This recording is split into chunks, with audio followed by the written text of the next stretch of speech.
Hello అండి, welcome to flavours of our kitchen.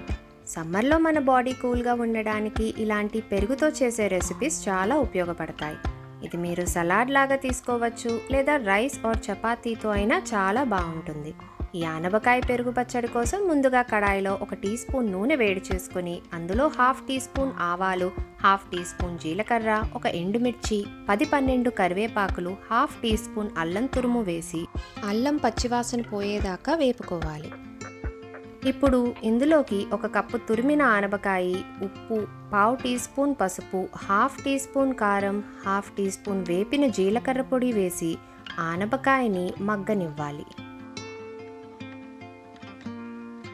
ఆనపకాయ మగ్గిన తర్వాత కాస్తంత చిన్న ముక్కలుగా తరిగిన కొత్తిమీర వేసి ఒక 30 సెకండ్లు కలిపి స్టవ్ ఆఫ్ చేసేయండి.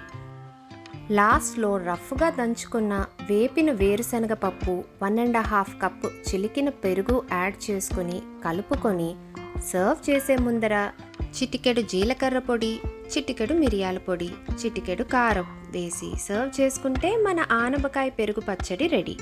రెసిపీ తప్పకుండా ట్రై చేయండి.